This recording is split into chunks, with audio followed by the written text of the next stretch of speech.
If your Samsung Galaxy Book 2 powers on but won't load Windows, we will show you how to restore it. We will troubleshoot startup failures, repair boot files, and recover the operating system.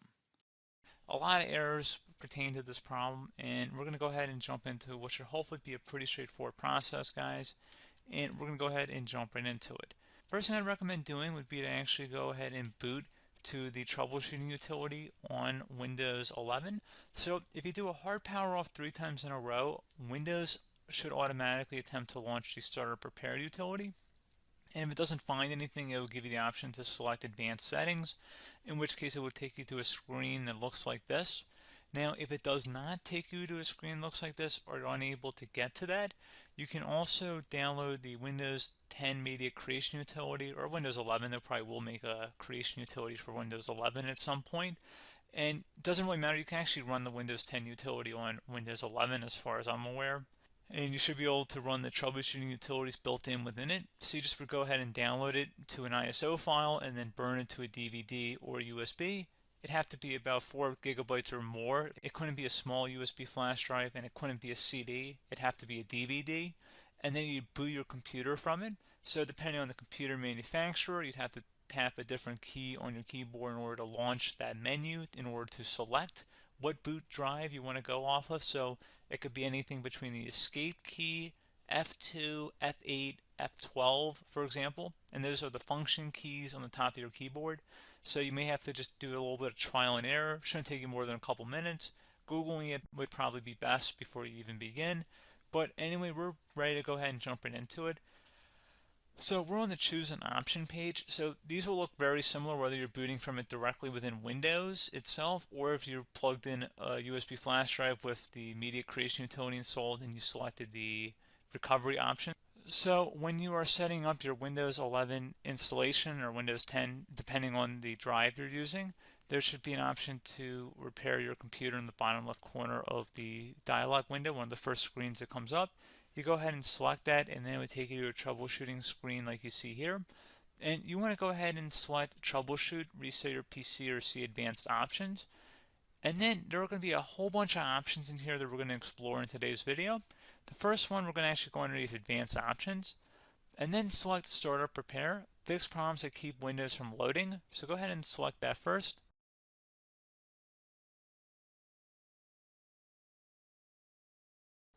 Okay, so you can see it could now repair our PC. That was our first option we could try. Something else, if we go back into advanced options here and then select troubleshoot, we're going to go underneath advanced options again.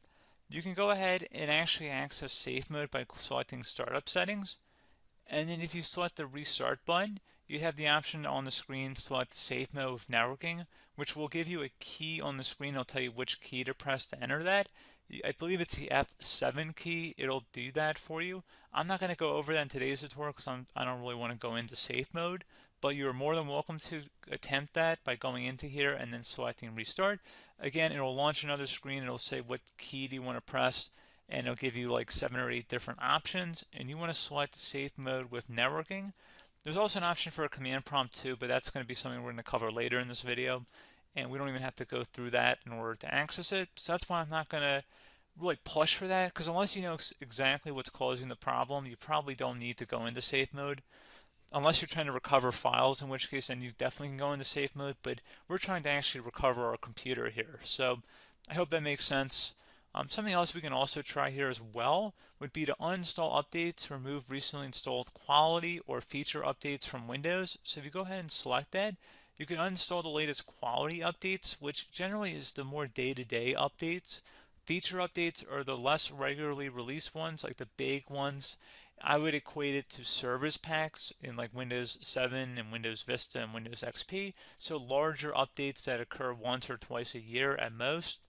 And the quality updates are more just a regular update. So probably obviously depend, it'll take longer if you're going to try and uninstall the latest feature update versus quality update. And maybe you don't need to go back that far. So just giving you guys a couple pointers with that.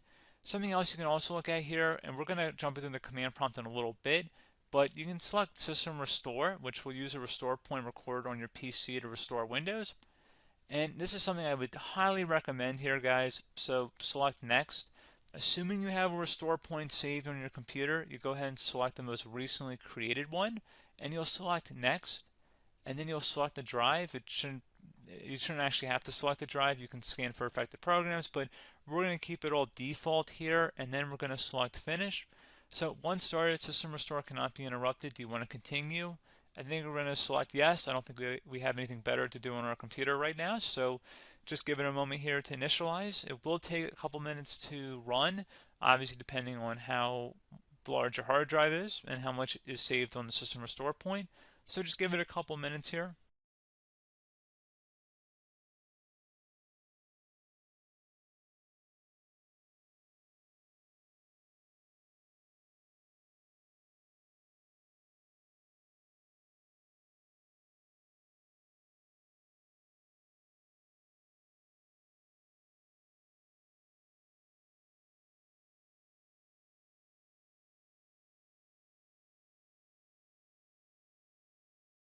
System has been restored successfully.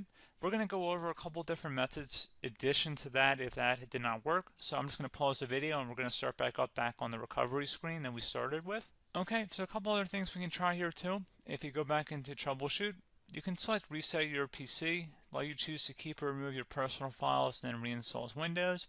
You can select to keep my files, which will remove apps and settings but keeps your personal files. You can also select remove everything, which will remove all of your personal files, apps, and settings. So this is more of a factory reset, the second option here.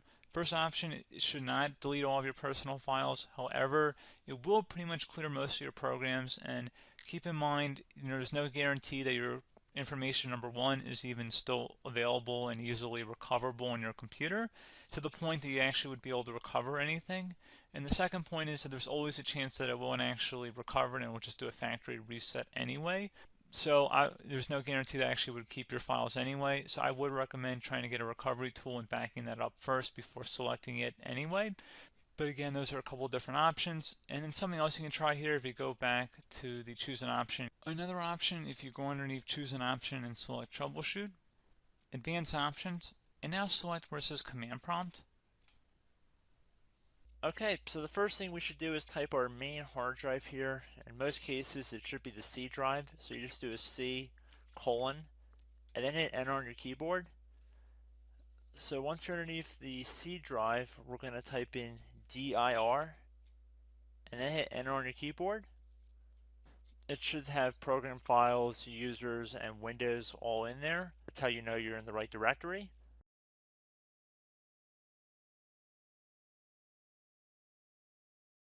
In some cases, it might be the D drive as well, so just keep that in mind.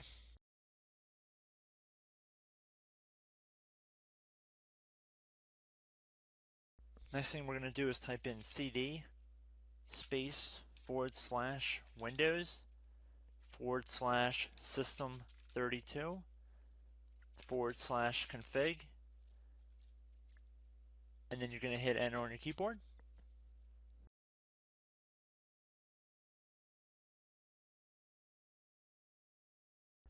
So now you're going to type md space backup. If you've seen other tutorials, it might also say to put down md backup. That's because the backup name is pretty common when you want to back something up. So you can name this whatever you want, doesn't have to be backup. So if you've already made a backup folder in the past, you could do backup 1, for example. So once you're done setting the name you want the backup to be called, hit enter on your keyboard again.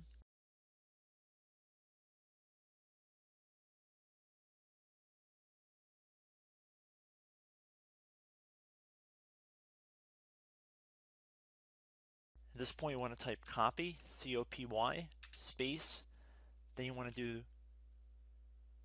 the star symbol above the 8 key, then do a period or a dot, whatever you want to call it, then another star sign, and then another space, and then type backup, and then hit enter on your keyboard.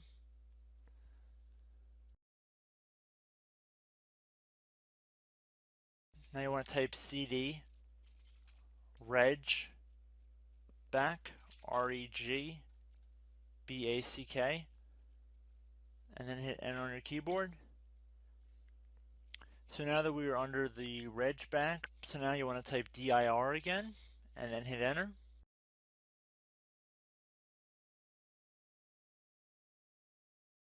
So now at this point we're going to type copy again. So copy, space, star sign, dot, another star sign, space, and then 2 dots. So we're going to type copy, space, star sign, dot, sign, star sign, dot, dot, and then hit enter on your keyboard again. So for overwrite, you want to overwrite all. So type A on your keyboard, so capital A, and then hit enter on your keyboard.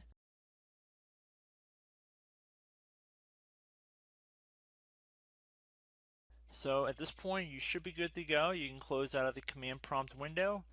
And if you accidentally continue to Windows 10, you should be all set. So I hope one of these 3 or 4 different methods we went through in this tutorial helped you guys out. Again, I'm not sure if you guys heard me earlier, but try to go back into your safe mode if possible and uninstall any programs you know might be conflicting with the Windows startup if you can get into safe mode.